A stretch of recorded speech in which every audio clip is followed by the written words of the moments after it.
Selamat pagi anak-anak, selamat berjumpa lagi bersama Bu Komang di pembelajaran tema 6, subtema 3, pembelajaran 3 dan 4. Nah, Bu Guru mau bertanya, bagaimana keadaanmu hari ini? Semoga semuanya dalam keadaan sehat ya. Nah anak-anak, sebelum pembelajaran kita mulai, marilah kita berdoa terlebih dahulu. Semoga pembelajaran kita hari ini dapat berjalan lancar dan bermanfaat bagi kita semua. Berdoa mulai. Berdoa selesai. Anak-anak, adapun tujuan pembelajaran kita hari ini, yang pertama yaitu siswa mampu meringkas dan menuliskan kembali informasi dari teks eksplanasi.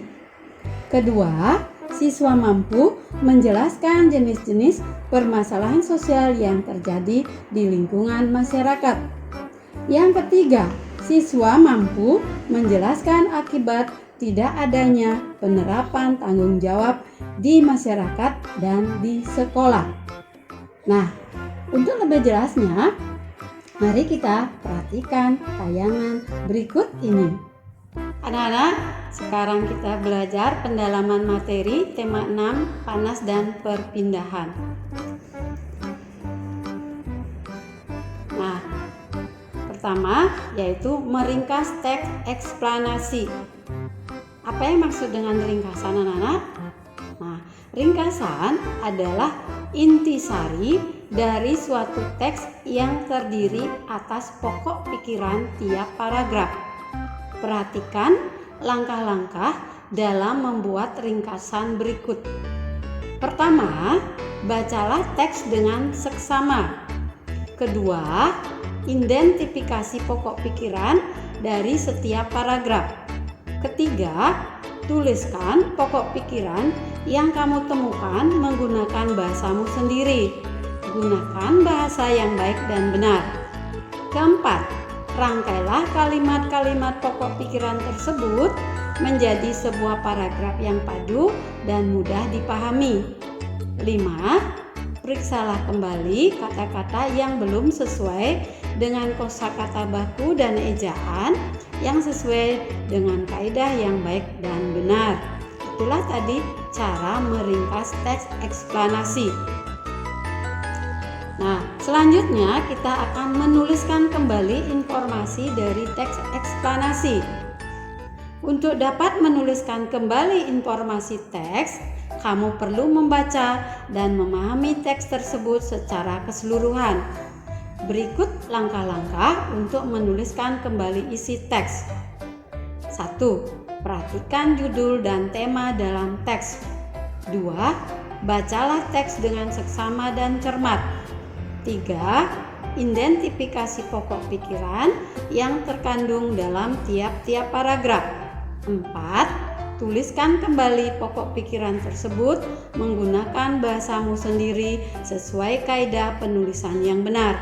Kelima, gabungkanlah penulisan pokok pikiran tersebut menjadi paragraf baru. Nah, anak-anak, itulah tadi cara menuliskan kembali informasi dari teks eksplanasi. Nanti anak-anak ingat langkah-langkahnya ya. Anak-anak, selanjutnya kita belajar tentang permasalahan sosial di sekitar kita. Masalah sosial merupakan permasalahan yang terjadi di masyarakat. Masalah sosial merupakan suatu keadaan di masyarakat yang tidak normal atau tidak semestinya. Masalah sosial harus dipecahkan atau diatasi secara bersama-sama. Berikut jenis-jenis permasalahan sosial yang terjadi di lingkungan masyarakat, yaitu sampah. Masalah sampah sangat mengganggu, terutama kalau tidak dikelola dengan baik. Sampah yang menumpuk menimbulkan bau tidak sedap dan merupakan sumber berbagai penyakit menular. Selanjutnya, kali atau sungai yang kotor. Kali atau sungai kadang-kadang dijadikan tempat pembuangan sampah bagi warga masyarakat. Pabrik-pabrik industri juga membuang limbah ke kali tanpa diolah terlebih dahulu. Pada musim hujan, air kali meluap mengenai sawah dan permukiman penduduk.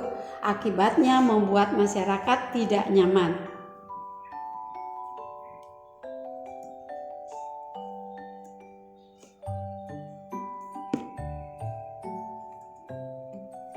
Selanjutnya, masalah sosial yaitu pembangunan liar. Pembangunan liar sering kita jumpai berada di atas saluran air, trotoar, di taman-taman kota, dan di kolong-kolong jalan layang. Pada umumnya, bangunan liar berupa bangunan sementara yang didirikan di tempat yang tidak seharusnya. Hal ini akan menyebabkan masalah kesehatan dan kebersihan lingkungan yang menimbulkan ketidaknyamanan masyarakat pada umumnya. Selanjutnya, masalah kemacetan lalu lintas. Kemacetan lalu lintas sering terjadi pada saat jam berangkat sekolah atau jam berangkat kerja. Salah satu penyebabnya kemacetan lalu lintas antara lain banyak pengguna jalan yang tidak melakukan kewajibannya untuk menaati aturan lalu lintas. Hal tersebut dapat menimbulkan ketidakamanan dan ketidaknyamanan para pengguna jalan masyarakat sekitar. Selanjutnya, masalah pengangguran. Pengangguran adalah orang dewasa yang tidak bekerja dan tidak mendapatkan penghasilan. Orang yang tidak bekerja disebut tunakarya. Pengangguran dapat menimbulkan permasalahan sosial seperti kemiskinan, kejahatan, kelaparan, dan kurang gizi, dan sebagainya. Itulah tadi beberapa jenis permasalahan sosial yang ada di masyarakat. Nah, anak-anak, sekarang kita akan belajar menjelaskan akibat tidak adanya penerapan tanggung jawab di masyarakat. Orang yang bertanggung jawab akan lebih mudah dipercaya dan dihormati oleh masyarakat. Akan tetapi, jika seseorang tidak menerapkan tanggung jawab di tengah masyarakat, dapat menimbulkan beberapa akibat sebagai berikut. Tidak dipercaya dan tidak dihormati oleh masyarakat, menimbulkan kerusakan di lingkungan sekitar, membuat hubungan sosial dengan masyarakat menjadi tidak nyaman.